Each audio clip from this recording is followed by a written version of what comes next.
OTN టీవీకి స్వాగతం. భవానీ దీక్షల విరమణ సందర్భంగా శ్రీ దుర్గా మల్లేశ్వర స్వామి వార్ల టెంపుల్ పరిసర ప్రాంతాలను పరిశీలించిన నగర పోలీస్ కమిషనర్ ఎస్వి రాజశేఖర్ బాబు ఐపీఎస్ 21/12/2024 తేదీ నుంచి ప్రారంభమయ్యే భవానీ దీక్షల విరమణ కార్యక్రమం 25/12/2024 తేదీన జరుగు మహాపూర్ణాహుతి కార్యక్రమంతో ముగుస్తుంది.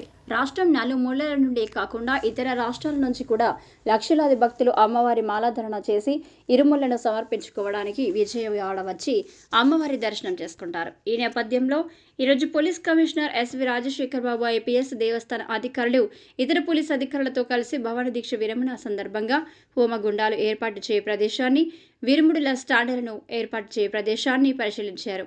భవానీ భక్తులు ఎంట్రీ ఎగ్జిట్ ప్రదేశాలను, ప్రసారం కోటాల ప్రదేశాలు, గిరి ప్రదక్షిణల ఏరియాలను క్షుణ్ణంగా పరిశీలించారు. గిరి ప్రదక్షిణ సమయంలో రోడ్లపై ఉన్న ఆక్రమణలను గుర్తించి వాటిని తొలగించేలా చర్యలు తీసుకోవాలని అధికారులకు సూచనలు చేశారు.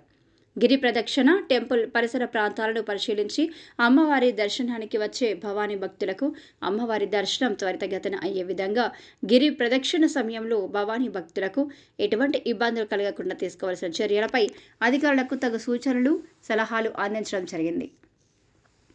ఈ కార్యక్రమంలో నగర police commissioner SV Rajasekhar Babu ఐపీఎస్తో పాటు డీసీపీ గౌతమ్ షాలి ఐపీఎస్, ఏడీసీపీలు జి రామకృష్ణ, ఏవీఎల్ ప్రసన్న కుమార్, ఏసీపీలు దుర్గారావు, రామచంద్రరావు, ఇన్స్పెక్టర్ గురుప్రకాష్, ఉమామహేశ్వరరావు, కొండలరావు, ట్రాఫిక్ ఇన్స్పెక్టర్లు, దేవస్థాన అధికారులు, సిబ్బంది